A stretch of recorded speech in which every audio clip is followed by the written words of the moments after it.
बिस्मिल्लाहिर्रहमानिर्रहीम। अस्सलामु अलैकुम माय डियर स्टूडेंट्स। रब्बे ज़िदनी इल्मा।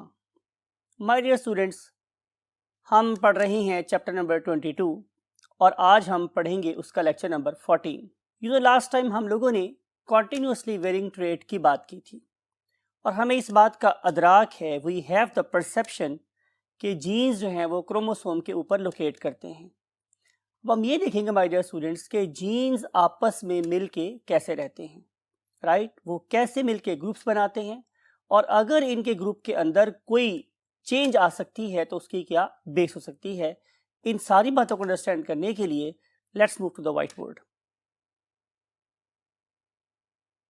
Yes my dear students, gene linkage and crossing over आप लोगों की बुक में ये दो डिफरेंट हेडिंग्स के अंदर डिस्कस किया गया है, लेकिन चूंकि ये दोनों टॉपिक आपस में ओवरलैपिंग है और जाहिर है एक सेम टॉपिक की कॉन्टिन्यूटी है, तो इसीलिए हम लोगों ने इस टॉपिक को इकट्ठा पढ़ने का इरादा किया है। माय डियर स्टूडेंट्स, हम बात कर रहे हैं दुनिया पे पाए जाने वाले ऑर्गेनिज्म की। कि ये वाले ऑर्गेनिज्म क्या हो सकते हैं? ये ऑर्गेनिज्म माइक्रो हो सकते हैं, means they can be micro organisms. These organisms may be the plants and these organisms may be animals, and finally all the time superior creation of God, that is humans, right? अगर आप इन organisms के अंदर देखें तो आपको नजर आएगा, बात को जरा गौर से सुनिएगा, तो आपको नजर आएगा कि एक वायरस में एक छोटा सा स्ट्रैंड होता है डीएनए का या आरएनए का। और अगर आप बैक्टीरिया की बात करें तो बैक्टीरिया के अंदर आप लोगों को एक ही क्रोमोसोम, सिर्फ एक सिंगल क्रोमोसोम उसके न्यूक्लियोइड रीजन में हाईली फोल्डेड फॉर्म में नजर आता है। मैंने क्या बोला अभी? सिंगल क्रोमोसोम, एक क्रोमोसोम। लेकिन आप बैक्टीरिया के अंदर देखें तो क्या बैक्टीरिया के अंदर हमें सिर्फ एक ही कैरेक्टर नजर आता है? तो answer is no. Bacteria is also a very very complex organisation. इसके अंदर हमें थाउजेंड्स ऑफ फैक्टर नजर आते हैं। यानी कि अगर आप लोग सिर्फ इसकी सेल वॉल की बात करें तो आपने पढ़ रखा है कि इसकी सेल वॉल कितनी कॉम्प्लेक्स होती है। आप इसके सेल मेम्ब्रेन के एट्रीब्यूट्स को देखिए, आप इसके क्रोमोसोम की अपनी फोल्डिंग के सिर्फ पैटर्न्स को देखें, आपको पता है कि हर चीज कहां कोडेड है? डीएनए पर। इसका मतलब यह होगा कि इतनी ज्यादा इंफॉर्मेशन एक ही क्रोमोसोम के ऊपर कोड कर दी गई है या लिख दी गई है। ये सारी की सारी जीन्स जो एक ही क्रोमोसोम पे लोकेट करती हैं, they are basically making one linked group और फिनोमेना कहलाएगा जीन लिंकेज, राइट? अगर हम वहां से आगे चलते हुए किसके ऊपर आते हैं? डिफरेंट प्लांट्स के पास आते हैं, तो कि प्लांट्स के अंदर भी क्या है? हेरिडिटरी मटेरियल डीएनए ही है। और उस पर्टिकुलर डीएनए को अगर देखा जाए तो उसके अंदर प्लांट्स के सारे एट्रीब्यूट्स लिख दिए गए हैं। आप जितने भी फल खाते हो, हर फल का जायका दूसरे से मुख्तलिफ है, हर फल का पील कलर दूसरे से मुख्तलिफ है, हर फल की शेप मुख्तलिफ है। तो ये सारी की सारी चीजें भी कहाँ लिख दी गई हैं? जाहिर है क्रोमोसोम के ऊपर लिख दी गई हैं। और क्रोमोसोम्स डेफिनेटली कम हैं और इनके जो कैरेक्टर्स हैं वो बहुत ज्यादा है। अगर आप कुदरत के एक और शाहकार की बात करो, that is called as a drosophila melanogaster. ये एक छोटी सी फ्रूट फ्लाई जिसका बहुत दफा आप लोगों से जिक्र भी हुआ है। अगर आप इसको देखें तो इसके अंदर वो सारे फीचर्स मौजूद हैं जो आप में मौजूद हैं। आईज इसके पास है, स्मेल करने की सेंस इसके पास है, ब्यूटीफुल विंग्स इसके पास हैं, ऑल बायोलॉजिकल सिस्टम्स इसके पास हैं। लेकिन अगर आप देखें तो इसके पास नंबर ऑफ क्रोमोसोम सिर्फ 8 है। अब आते हैं लक़द खलक़नल इंसान फ़ी अहसन तक़वीम। हम अल्लाह ताला की सुप्रीम क्रिएशन की तरफ आते हैं। मैंने आपको कई दफ़ा बताया कि अगर आप लोग सिर्फ अपनी आई की ही बात करें तो हमारे पास there are thousands of attributes, characteristics, properties, those are associated with your eyes, same with your nose, same with your ears. हर बंदा हर गाने को एक ही ढंग से नहीं सुन रहा है। हर बंदे के अंदर जो ईयर की कंपोजिशन है, टाइप ऑफ न्यूरॉन है, नंबर ऑफ न्यूरल एंडिंग्स है ऑप्टिक नर्व के, वो सारे मुख्तलिफ हैं। हर बंदा अपने लिहाज से गाने को सुनता है और जब वो उसे दोबारा से गुनगुनाता है तो उसको अपने अंदाज से गुनगुना रहा होता है। तो मेरा कहने का मकसद ये है कि हमारे पास बिलियंस ऑफ इंफॉर्मेशंस हैं regarding your tongue, regarding your kidneys, regarding your heart, regarding your lungs, लेकिन ये सारी की सारी 46 क्रोमोसोम्स के ऊपर कोड कर दी गई। और ये हमारे पास 46 ही क्या है समझ लें, टाइटैनिक से, या मेरे पास 46 क्या हैं, एरोप्लेन से। आपको पता है कि जहां एरोप्लेन जाएगा सारे के सारे पैसेंजर उधर ही जाएंगे। अगर ये वाला एरोप्लेन अपनी मंजिल मकसूद पर पहुंच गया तो मुसाफिर भी अपनी मंजिल मकसूद पर पहुंच जाएंगे। लेकिन खुदा ना खास्ता if this is unlucky you can say aeroplane और दरम्यान में क्रैश हो जाता है तो बहुत ज़्यादा चांस है कि परहैप्स 100% लोगों के साथ ही किल हो जाएंगे। यही हाल हमारे जीन्स का है। हमारी जीन्स क्रोमोसोम के ऊपर सफ़र करते हैं जैसे कि हम एरोप्लेन पे सफ़र करते हैं। तो जहां हमारा क्रोमोसोम मूव करेगा वहीं पे ये हमारे सारे के सारे जीन्स भी मूव करेंगे। आप लोग पढ़े लिखे बच्चे हैं, आप लोगों ने ये बात पढ़ रखी है मियोसिस वाले चैप्टर में भी। उससे अलावा हमने जेनेटिक एबनॉर्मलिटीज भी पढ़ा था कि अगर एक क्रोमोसोम गायब हो जाए, एक क्रोमोसोम एक्स्ट्रा हो जाए और वो बाकी क्रोमोसोम्स की एक्टिविटी को इंटरफेयर करना शुरू कर दे तो आपको पता है उससे सिंड्रोम्स क्रिएट होते हैं। Getting my point? तो क्रोमोसोम का सही नंबर में होना बहुत ज़्यादा ज़रूरी है। नॉट ओनली दिस थिंग, बल्कि अगर हम देखें तो क्रोमोसोम के ऊपर जो लोसाई हैं उनके ऊपर जीन्स का अपनी अपनी नॉर्मल पोजीशन पे होना भी बहुत ज़रूरी है। जीन्स का इंटरेक्शन आप लोग पढ़ चुके हैं, आप ये देखा है डिटेल के साथ। हमने मेंडेलियन और नॉन मेंडेलियन जेनेटिक्स दोनों को बहुत डिटेल से स्टडी किया है। एग्जाम्पल लिखी है आप लोगों की बुक में कि किस तरीके से डिफरेंट जो जीन्स हैं वो आपस में इकट्ठे रहते हैं। तो चूंकि मुझे है हुक्म अज़ान ला इलाहा इल्लल्लाह, तो मुझे आपकी बुक में से ज़रूर पढ़ाना है। तो आप अगर देखें तो आप लोगों के पास 23 पेयर्स हैं किसके, होमोलोगस क्रोमोसोम्स के। How many homologous chromosomes we have? 23। So we have 23 pairs of homologous chromosomes, right. और मैंने तो आपको बहुत डिटेल से पढ़ाया है। मुझे याद है कि मैंने आप लोगों को प्रॉपर होमोलोगस क्रोमोसोम्स की क्या दी, इंफॉर्मेशन दी कि एक क्रोमोसोम जो आप लोगों को आपके फादर से मिला है, something like it is existing in the form of tetrad. ये टेट्राड की फॉर्म में होता है, right. I am talking about the chromosomes lying in your gonads, ठीक है। और ये क्रोमोसोम आपको अपनी ग्रेट मदर से मिला है, फॉर एग्जाम्पल दिस वन। तो ये वाली क्रोमोसोम क्या है, डाइवेलेंट है या बाइवेलेंट है, टेट्राड है, राइट। बात को थोड़ा गौर से सुनिएगा। वो वाला लिम्ब ऑफ क्रोमोसोम जो एक सेंट्रोमियर से अटैच होते हैं वो सारे आपस में सिस्टर क्रोमाटिड कहलाते हैं।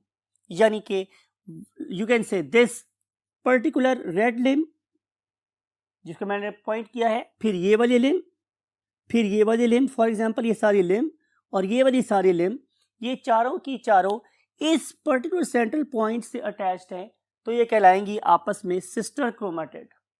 यानी कि मुझे अपनी मदर से मिले हुए सारे के सारे क्रोमाटिड्स अगर वो एक ही सेंट्रोमियर से अटैच हैं तो वो क्या कहलाएंगे, मेरे मदर वाले क्रोमोसोम के sister chromatids. On the other hand अगर ये वाला क्रोमोसोम मुझे अपने फादर की तरफ से मिला हुआ है तो ये सारे के सारे ब्लू क्रोमाटिड्स जो इस पर्टिकुलर सेंट्रोमियर से अटैच हैं ये फादर के क्रोमोसोम के क्या कहलाएंगे, सिस्टर क्रोमाटिड्स। लेकिन फादर के सिस्टर क्रोमाटिड्स मदर के सिस्टर क्रोमाटिड्स के ये क्या है, non sister chromatids. Are you getting my point? तो हम बात ये कर रहे हैं कि हमारे पास दो चीजें बड़ी इंपॉर्टेंट है। नंबर वन कि सेंट्रोमियर क्या चीज है और नंबर टू क्रोमाटिड क्या चीज है, फिर उसमें सिस्टर क्रोमाटिड्स क्या होते हैं और नॉन सिस्टर क्रोमाटिड्स क्या होते हैं, राइट। तो मेरे पास total 23 pairs of homologous chromosome हैं। जितने मेरे पास नंबर ऑफ होमोलोगस क्रोमोसोम्स होते हैं उतने ही लिंकेज ग्रुप्स बन जाते हैं। इसका मतलब ये होगा कि हजरत इंसान में there are 23 linkage groups, 23 linkage groups. Getting my point? अब हम चलते हैं इससे मजीद आगे क्योंकि हमें फॉलो करना है आपकी बुक को। तो बुक में उसने दो लिंकेज ग्रुप की एग्जांपल लिखी है. Number 1 that is lying on your x chromosome, right. One of them is called as color blindness. One of them is called as color blindness. Other one is called as hemophilia. Hemophilia. And last one is called as gout. Color blindness.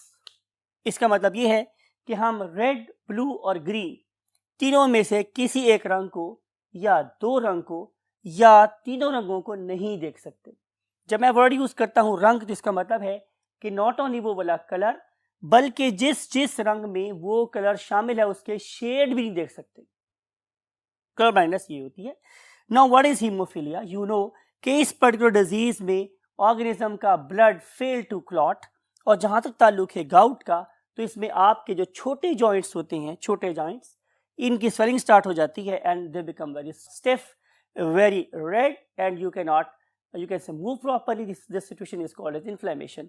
तो इस सारे के बारे में जो definitely हम इस वक्त डिजीज के पर्सपेक्टिव में बात कर रहे हैं कि ये सारी की सारी डिजीजेस के बारे में जो इंफॉर्मेशन है, it is coded on our chromosome number 23 and chromosome number 23 in case of male is X chromosome. क्या कहते हैं स्टूडेंट्स हमारे पास? X chromosome. आप लोगों की बुक में एक और एग्जांपल भी कोडेड है, वो ये है मेरे पास कि number 1 is called as sickle cell anaemia. Sickle cell anaemia, right. And then we have leukaemia. And then we have albinism. Sickle cell anaemia आपके लिए बिल्कुल नया नहीं है. बहुत दफा पार्ट 1 से लेकर अब तक हमने सिकल सेल एनीमिया को तो इतना ज्यादा स्टडी किया है कि शायद आपको वैसे ही असबर हो गया होगा. ल्यूकीमिया क्या है? Leukaemia is basically blood cancer. And what is albinism? चिट्टे, यानी कि these organisms they fail to make any pigment in their skin, in their eyes. आपको याद होगा कि हम लोगों ने आप लोगों को इसका इमेज भी दिखाया था. आपकी दोबारा से यादाश्त को ताज़ा करने के लिए हम एल्बिनो ऑर्गेनिज्म का इमेज दोबारा से लगा रहे हैं. सो क्या कोई ऑर्गेनिज्म एल्बिनो हो सकता है? किसी ऑर्गेनिज्म को खुदा न खास्ता ल्यूकीमिया हो सकता है, या किसी पर्सन को सिकल सेल एनीमिया हो सकता है. इन सारी की सारी डिजीज को देखें तो वो एक ही क्रोमोसोम के ऊपर लोकेट करती हैं. And that very chromosome is called as chromosome number 11. Chromosome number 11, right. इसका मतलब ये होगा कि ब्लड कैंसर या दूसरी टाइप के cancers they are also inheritable disorder like sickle cell anaemia. Got the point? तो हम बात कर रहे थे कि हमारे क्रोमोसोम नंबर 23 के ये सारे के सारे डिसऑर्डर्स आपस में एक लिंकेज ग्रुप हैं, और क्रोमोसोम नंबर 11 के ये सारे के सारे डिसऑर्डर आपस में एक लिंकेज ग्रुप है. क्या जीन्स हमेशा आपस में लिंक्ड अप ही रहती हैं या कभी कभी इनमें चेंज भी आ सकती है? इसको अंडरस्टैंड करने के लिए let's move to the next part of the word. Yes my dear students, बात हुई थी आप लोगों के साथ कि एक क्रोमोसोम है, समथिंग लाइक इट हम डिस्कस कर लेते हैं. It is chromosome number 1 for example, and you know they exist in the form of, for example, a tetrad. थोड़ा सा इसको ब्यूटीफाई अभी कर लेते हैं, नो प्रॉब्लम एट ऑल.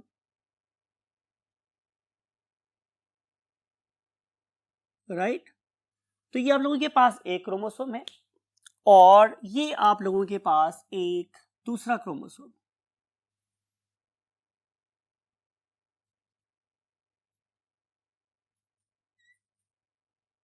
और ये आपस में क्या है? Homologous chromosomes. फॉर एग्जाम्पल, कि अगर ये फादर का क्रोमोसोम नंबर 11 है तो ये मदर का क्रोमोसोम नंबर 11 है, राइट. तो ये आपस में क्या कहलाएंगे? Homologous chromosomes. अब इन क्रोमोसोम्स के ऊपर मैंने क्या बोला है कि जितने जीन इसके साथ अटैच हैं, जाहिर है उसकी करेस्पॉन्डिंग एलील्स इस क्रोमोसोम के ऊपर अटैच हैं. यूजुअली ऐसा होता है कि ये सारे के सारे जीन दे स्टे टुगेदर, और जो जीन मुझे अपने फादर से मिले हैं normally they tend to stay together. Right my dear students. फर्ज कर लेते हैं कि हम इसको एक्सप्लेन करने के लिए क्या करते हैं, जीन्स के नाम लिख लेते हैं, something like it. For example यहाँ पे है कैपिटल ए और यहाँ पर भी क्या है, फॉर एग्जाम्पल कैपिटल ए, और यहाँ पर है कैपिटल बी और यहाँ पर भी है कैपिटल बी। फर्ज कर लेते हैं कि यहाँ पे इसी का एक रिसेसिव जीन प्रेजेंट है, small A and then small B. Right my dear students, हम बात ये कर रहे हैं कि हम चांसेस दिखना चाह रहे हैं, प्रोबेबिलिटी फाइंड करना चाह रहे हैं कि कितने परसेंट चांस है कि ये आपस में इकट्ठे ही रहेंगे और कितने परसेंट चांस है कि इनके अंदर कोई चेंज आ सकती है।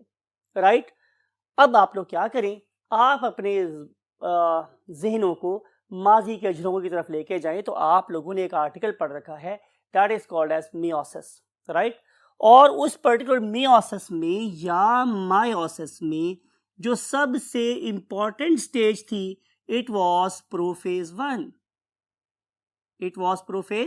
वन। राइट, और आपको ये वाली बात भी याद होगी कि प्रोफेज 1 को हमने फर्दर 5 सब स्टेजेस में डिवाइड किया हुआ था।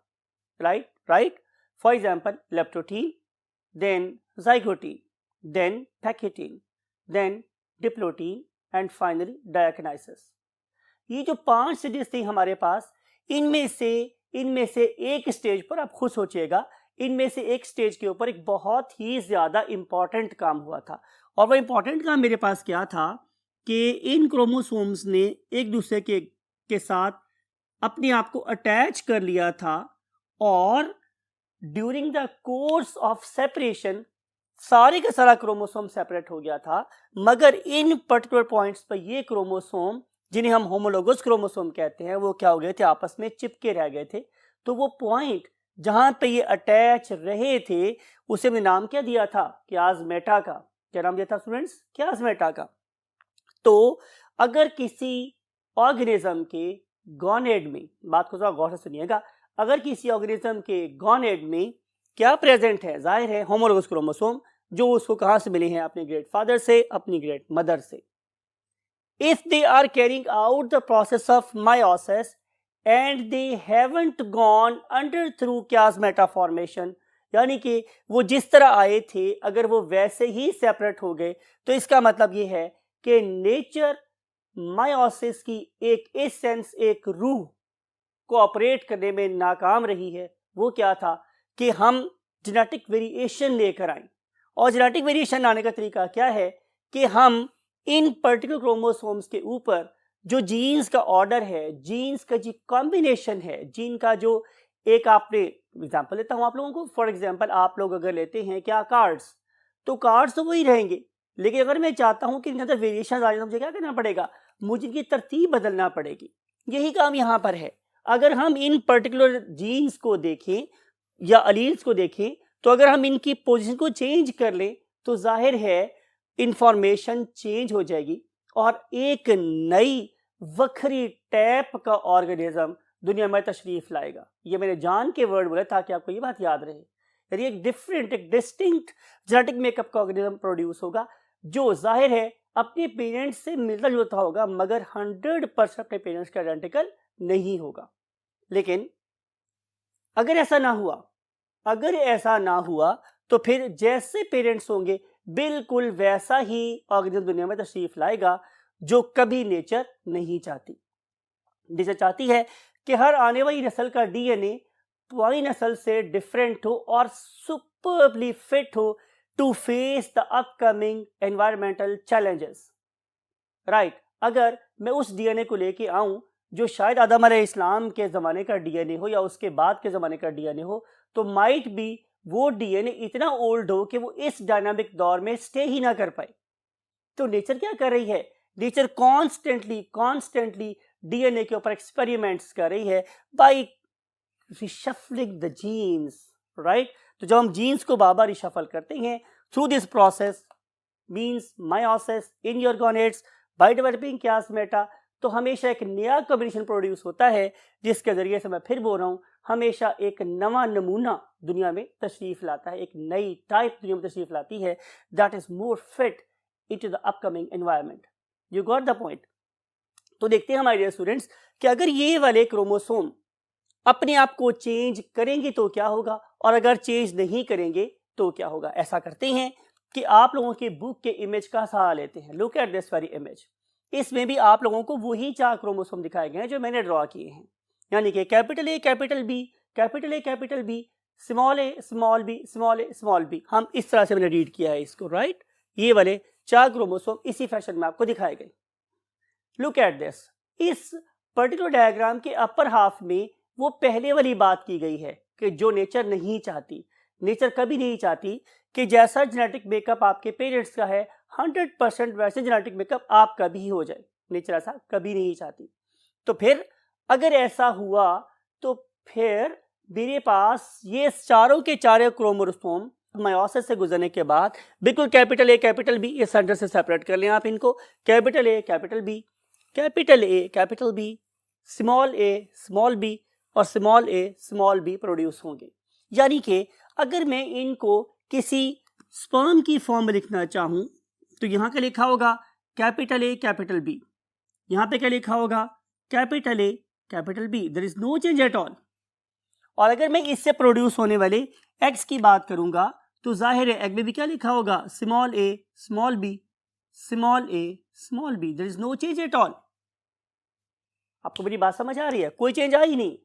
ऑन द कॉन्ट्रेरी, अब आप अपनी बुक के अंदर की दी गई डायग्राम के लोअर हाफ को देखें तो आपको नजर आ रहा है कि यहां पे कुदरत अपने सबसे एक स्ट्रॉन्ग वेपन को यूज करती हुई नजर आ रही है। और उस वाले केस में पहले डायग्राम बनाएंगे फिर समझेंगे। Look at this. ये था मेरे पास स्टूडेंट्स एक क्रोमोसोम, समथिंग लाइक इट, और ये था उसका inner tetrad, inner what, chromatids, right. और ये मेरे पास एक और क्रोमोसोम है और ये है उसके inner chromatids, it is something like it. और ये कौन से हैं मेरे पास, आउटर क्रोमेटिड्स, राइट। तो ये वो पॉइंट है, something somewhere here and somewhere here, कि जहां बेसिकली मायोसिस के एंड वाली स्टेजेस पे, I love to hear name from your side कि वेदर ये काम हमारे पास डिप्लोटिन में हो रहा है या डायकिनेसिस में हो रहा है, तो ये आप पढ़िएगा, because I want to see a thinking and reading brain on your shoulders. तो इस पर्टिकुलर पॉइंट के ऊपर क्या होगा, यहाँ पे क्याज़मेटा बन गया है। अब इस क्याज़मेटा में नेचर क्या कह रही है कि भाई अगर तुम शराफत से पैदा हो जाओगे तो बड़ी अच्छी बात है, वरना हम क्या करेंगे कि हम तुमको इस तरह सेंटर से कट कर देंगे, राइट। और अगर ये इस तरीके से सेंटर से कट होंगे तो look at this particular diagram कि अब यहाँ पे क्या हो रहा है, लुक एट दिस। यहाँ पे क्या था मेरे पास, कैपिटल ए, और यहाँ पर भी क्या था, कैपिटल बी, राइट। इस ब्लैक के ऊपर क्या प्रेजेंट था, जाहिर है कैपिटल ए, और इस ब्लैक पे प्रेजेंट था क्या, capital B. But look at the blue one, यहाँ पे क्या प्रेजेंट था, स्मॉल ए, राइट। और यहाँ भी क्या प्रेजेंट था मेरे पास, स्मॉल ए, यहाँ पे प्रेजेंट था मेरे पास स्मॉल बी, और यहाँ भी प्रेजेंट था स्मॉल बी। इसके रिजल्ट में, क्रॉसिंग ऑफ के रिजल्ट में, जब चीजें नॉर्मल वे में डिसोसिएट नहीं होंगी, अलग नहीं होंगी, और हम इसे काट देंगे तो क्या होगा, लुक एट दिस। अब इस क्रोमोसोम की शक्ल कुछ ऐसी हो जाएगी, बात को जरा गौर से सुनिएगा। Look at this, this one capital A capital B, look at this. आपने बात को जरा गौर से सुनना है माय डियर स्टूडेंट्स, ये एक टर्निंग पॉइंट है आपकी लर्निंग में। यहाँ पे जो नीचे वाला पार्ट है वो तो है ब्लैक, लेकिन जो इसका ऊपर वाला पार्ट है अब क्या हो गया, लुक एट दिस, उसके ऊपर ब्लू पार्ट आके अटैच हो गया। और ब्लू पार्ट पे यहाँ पे क्या लगा हुआ था, फॉर एग्जाम्पल स्मॉल ए, और यहाँ पे क्या लगा हुआ था, for example capital B, right. और इस क्रोमोसोम के अंदर भी क्या चेंज आएगी कि इसके आउटर पार्ट में तो कोई चेंज नहीं आ रही, यहाँ पे वही स्मॉल ए स्मॉल बी है, लेकिन इसका जो ये वाला पार्ट है इसमें बाहर हमें चेंज नजर आ रही है, और यहाँ एंड पे आके अटैच हो गया है black part, that is capital A, and somewhere here is for example same thing small B. अब अगर ये वाला ऑर्गेनिज्म क्या बनाएगा, 4 किस्म के गैमेट्स बनाएगा, तो वो गैमेट्स कैसे होंगे, फॉर एग्जांपल हम फादर के होमोलोगस क्रोमोसोम की बात कर रहे हैं, तो आफ्टर क्रॉसिंग ओवर,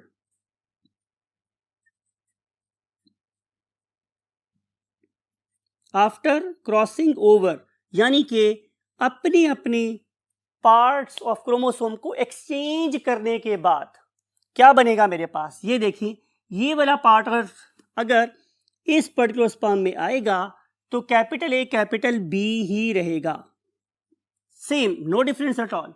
लेकिन क्या अंदर वाले पार्ट में भी यही कुछ हो रहा है? तो आंसर इज नो। यहां पे अब जो स्पर्म प्रोड्यूस हो रहे हैं उसमें स्मॉल ए के साथ कैपिटल बी आ गया है, स्मॉल ए के साथ कैपिटल बी आ गया है, राइट। और अगर मैं इन एक्स की बात करूंगा तो एग वाले केस में भी उलट हो गया है, यहां पे स्मॉल बी के साथ कैपिटल ए आ गया है और आउटर साइड पे नो डिफरेंस एट ऑल, यहां पे बहरहाल स्मॉल ए के साथ स्मॉल बी ही रहा है, राइट।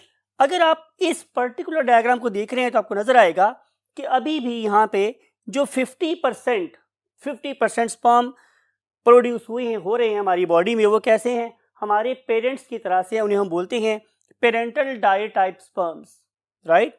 लेकिन इसमें चेंज आ गई है, इसे हम बोलते हैं रिकॉम्बिनेंट स्पर्म। इसकी बात करूंगा तो ये कहलाएगा रिकॉम्बिनेंट एग, और इसकी बात करूंगा तो ये कहलाएगा पेरेंटल व्हाट एग, पेरेंटल डाई-टाइप या पेरेंट की तरह का egg, right my dear students. तो बात यहां पर ये हुई कि अगर क्रॉसिंग ओवर होगा तो मेरे पास ऐसे गैमेट्स प्रोड्यूस होंगे जो रिकॉम्बिनेशन का रिजल्ट हैं, जो जेनेटिकली डिफरेंट हैं from the sperms and eggs of the parents. Got the point. अब सवाल ये है कि आप अगर एक्स को देखते हैं और आप अगर स्पर्म्स को देखते हैं तो हमें पता चलता है, बात को थोड़ा गौर से सुनिएगा, अगर आप एक्स को देखेंगे और आप स्पर्म्स को देखेंगे तो आपको पता चलेगा कि इस वाले केस में यूजुअली पेरेंटल टाइप के एग्स और स्पर्म ज्यादा प्रोड्यूस होते हैं, बिकॉज कि क्रॉसिंग ओवर सारे के सारे होमोलोगस क्रोमोसोम्स में नहीं हो रहा होता। तो हम क्या करेंगे, हम देखेंगे कि अगर यहाँ पे एग्स प्रोड्यूस हो रहे हैं और स्पर्म प्रोड्यूस हो रहे हैं तो उनकी परसेंटेज क्या क्या है। तो मुझे पता चलेगा कि अबाउट 40% स्पर्म इस तरह के प्रोड्यूस हो रहे हैं और सिर्फ 10% इस तरह के स्पर्म प्रोड्यूस हो रहे हैं। यहां पर भी रिकॉम्बिनेंट प्रोड्यूस हो रहे हैं जस्ट 10% और ये प्रोड्यूस हो रहे हैं मेरे पास कितने, 40%, राइट। लेकिन दिस 10% इज वेरी वाइटल, ये 10% जो चीज है ये बहुत ज्यादा इंपॉर्टेंट है, बिकॉज कि इस पर्टिकुलर चीज को इस्तेमाल करके हम अपने क्रॉसिंग ओवर की या हम लोग अपने रिकॉम्बिनेंट्स की फ्रीक्वेंसी फाइंड कर सकते हैं और उस पर्टिकुलर फ्रीक्वेंसी को फाइंड करने के बाद हम जीन मैपिंग कर सकते हैं। What is the meaning of gene mapping? हम बता सकते हैं कि किसी क्रोमोसोम के ऊपर कोई जीन कितने फासले पर है। इस बात को अंडरस्टैंड करने के लिए दोबारा से आप इसी इमेज को देखें। Look at this my dear students, capital A और कैपिटल बी, ये दोनों जीन्स एक दूसरे से बहुत ज्यादा फासले पर हैं। जब ये बहुत ज्यादा फासले पर होंगे तो क्या होगा, जेनेटिक रिकॉम्बिनेशन पॉसिबल हो सकती है। लेकिन फॉर एग्जांपल कि अगर मैं यहां पर एक और जीन लिख देता हूं, that is something like a gene से एच। अब ये जीन्स हैं एक दूसरे के बहुत पास हैं। जब एक जीन दूसरे के बहुत पास होंगे तो इनके एक दूसरे से जुदा होने का चांस कम है, राइट। तो अगर किसी जगह पर जेनेटिक रिकॉम्बिनेशन ज्यादा हो रही है या रिकॉम्बिनेंट्स ज्यादा प्रोड्यूस हो रहे हैं तो इसका मतलब है कि जीन्स ज्यादा फासले पर है, और अगर ये पास पास हैं तो डेफिनेटली रिकॉम्बिनेंट्स कम प्रोड्यूस होंगे। तो हम रिकॉम्बिनेंट्स की फ्रीक्वेंसी को देख के बता सकते हैं कि जनाब रिकॉम्बिनेंट कम प्रोड्यूस हो रहे हैं तो genes are lying very close to one another, recombinants of the two genes ज्यादा प्रोड्यूस हो रहे हैं, इसका मतलब है कि they are lying at a far more distance. इसको फर्दर अंडरस्टैंड करने के लिए let's move to the next part of the board. Yes my dear students, बात हो रही थी आप लोगों के साथ रिकॉम्बिनेशन फ्रीक्वेंसी फाइंड करने की। राइट, और उस पर्टिकुलर रिकॉम्बिनेशन फ्रीक्वेंसी की एप्लीकेशन की, और एप्लीकेशन क्या थी? Gene mapping. तो माय डियर स्टूडेंट्स, अगर आप लोग ये चाह रहे हैं कि आप रिकॉम्बिनेंट फ्रीक्वेंसी फाइंड करें, तो आप लोग क्या करोगे? आप लोग करोगे टेस्ट क्रॉस। कुछ याद आया आप लोगों को? टेस्ट क्रॉस क्या था? Test cross was cross of the organism with its homozygous recessive organism. मैंने बहुत डिटेल से आपको पढ़ाया था और फोकस आपको एम्फेसिस किस बात पे किया था? With its homozygous recessive organism. Because क्या आपको पता है, इसी तरीके से हम देख सकते हैं क्या कि इस ऑर्गेनिज्म के अंदर डोमिनेंट जीन कहाँ लोकेट कर रहा है और रिसेसिव जीन कहाँ लोकेट कर रहा है। Get me point? इसी पर्टिकुलर चीज को आप लोगों की बुक ने हाईलाइट किया है कुछ ऐसे। लुक एट दिस, कि ये मेरे पास वही प्रीवियस 4 क्या है प्रोडक्ट्स हैं जो हमने लास्ट बोर्ड पे बनाई थी। तो जब मैं इसको क्रॉस कराऊंगा किस वे में? टेस्ट क्रॉस के वे में। तो मैं इसको क्रॉस कराऊंगा स्मॉल ए स्मॉल बी, स्मॉल ए स्मॉल बी के साथ। डेफिनेटली यही उसका होमोजाइगस रिसेसिव होगा, राइट। इसका मतलब ये होगा कि जिससे हम क्रॉस करा रहे हैं means homozygous recessive, so it is going to make only one type of what? Egg. On the other hand जो मेल है, it has formed 4 different types of sperms. ये हमने डिस्कस अभी आप लोगों के साथ कर लिया है। Getting me point? अब अगर ये 4 किस्म के स्पर्म सिर्फ एक ही टाइप के एग को फर्टिलाइज करेंगे तो मेरे पास 4 किस्म की प्रोडक्ट्स बनेंगी, राइट। Look at this. अब ये 4 किस्म की प्रोडक्ट्स है, मैंने आपको अभी बोला था कि इनमें से 40% कैसे हैं? Parental type of male. 40% कैसे हैं? Parental type of female. हाँ, इसमें से 10% कैसे हैं? जो रिकॉम्बिनेंट है, और 10% कैसे हैं? जो कि दूसरे टाइप के रिकॉम्बिनेंट हैं, right. You can say capital A small B और फिर स्मॉल ए कैपिटल बी वाले। बाकी कैसे हैं? कैपिटल ए कैपिटल बी और स्मॉल ए स्मॉल बी वाले, राइट। अब how we can devise a formula to find the percentage frequency of the crossing overs? तो इसका बड़ा सिंपल सा रूल है। वो क्या है कि आप लिखेंगे, look at this very, you can say animation, आपको एनिमेशन में फॉर्मूला एनिमेट करवा रहे हैं हम, कि recombinant frequency is equal to number of recombinants divided by total or sum of all possible combinations into 100। अब आप देख रहे हैं कि यहाँ पर ये वाले 10 और ये वाले 10 ये क्या है? रिकॉम्बिनेंट हैं। तो 10 प्लस 10 क्या हो जाएगा मेरे पास स्टूडेंट्स? एग्जैक्टली 20। तो 20 को रखूंगा मैं ऊपर और उसको डिवाइड कर दूंगा 40 प्लस 40 जो क्या थे? Non recombinants, plus 20 those are basically recombinants. तो बन जाएगा क्या? 100। तो आंसर आ जाएगा 20/100 इज इक्वल टू 0.2। जब मैं इसको मल्टीप्लाई करूंगा 100 से तो आंसर आ जाएगा 2। तो इसका मतलब ये होगा कि यहाँ पे टोटल 2% रिकॉम्बिनेंट्स प्रोड्यूस हुए हैं। Getting my point? अब आखिरी बात कर रहे हैं आज के लेक्चर की। मैंने आपसे यही कहा था कि recombination frequency is directly associated किसके साथ? जीन मैप के साथ। अगर 2 जीन्स मेरे पास पास हैं तो उनके रिकॉम्बिनेशन फ्रीक्वेंसी कम होगी।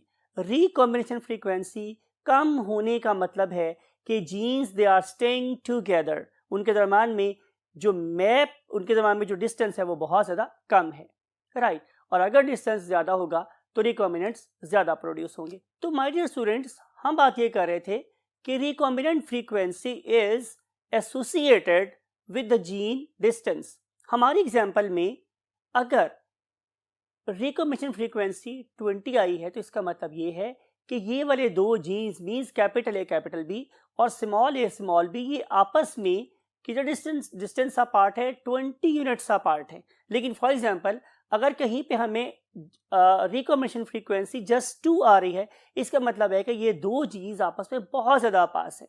और अगर कहीं फ्रीक्वेंसी मेरे पास 40 आ रही है किसकी? रिकॉम्बिनेंट्स की, तो इसका मतलब है कि ये 2 जीन्स आपस में और ज़्यादा दूर हैं, राइट। तो इसका सबसे बड़ा फायदा हमें ये होता है कि हम इसकी मदद से 2 जीन्स की रिलेटिव लोकेशन को फाइंड कर सकते हैं और किसी पर्टिकुलर जेनेटिक रिकॉम्बिनेशन के रिजल्ट में प्रोड्यूस होने वाले एबनॉर्मल ऑफस्प्रिंग्स की थोड़ी सी प्रेडिक्शन दे सकते हैं और देख सकते हैं कि ये वाला ऑर्गेनिज्म फ्यूचर में किन किन डिजीज का खुदा ना खास्ता शिकार हो सकता है या किन डिजीज से इन्हें बचाया जा सकता है, राइट।